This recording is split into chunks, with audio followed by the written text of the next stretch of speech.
আজকে অসম্ভব একটা বিষয়কে সম্ভব করে দেখাবো।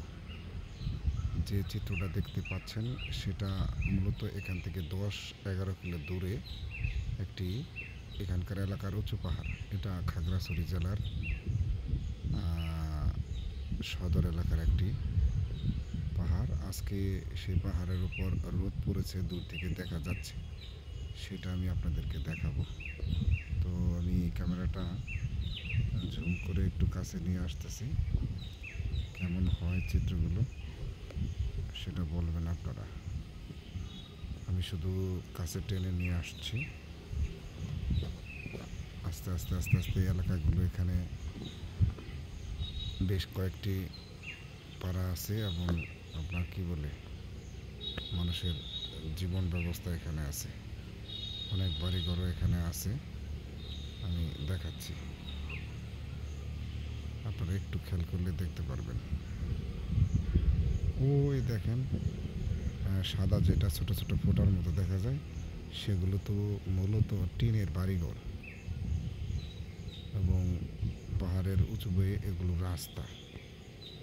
আর একটু বামে আসি, এলাকাটা বেশ বড়।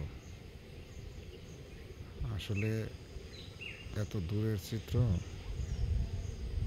মানে সবসময় দেখাও যায় না। খেয়াল করে দেখেন, ঠিক ক্যামেরার মাঝ বরাবর, মানে চিত্রটার ঠিক এখন যে ভিডিওটা হচ্ছে এটা ঠিক মাঝ বরাবর একটা টিনের ঘর আছে। মানে পাহাড়ের জীবন ব্যবস্থাটা মূলত মানে আমাদের সাধারণ এলাকার মতো একসাথে অনেকগুলো বাড়ি না, আছে কিন্তু মানে খুব কম।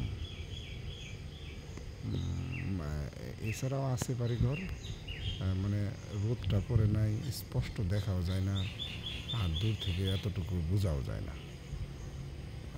তবে আজকে অনেকগুলো ধরলো এই রোদের কারণেই।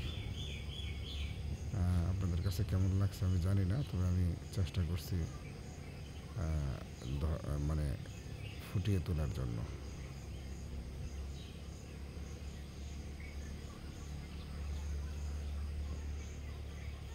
একবার দূরে দেখাচ্ছি, এই পাহাড়গুলো বেশ উঁচুতে, যাওয়া আসা খুব কষ্টকর। দূর থেকে ভালো দেখা যায়, কিন্তু এখানে যে কোনো বাড়িঘর জীবনযাত্রা আছে মানুষের, সেটা বোঝার আর কোনো উপায় থাকে না। তো আমি চেষ্টা করছি আপনাদের সামনে তুলে ধরতে। আপনাদের কাছে কেমন লাগছে জানাবেন। ভালো থাকবেন, শুভকামনা রইল প্রাকৃতিক শুভেচ্ছার সাথে।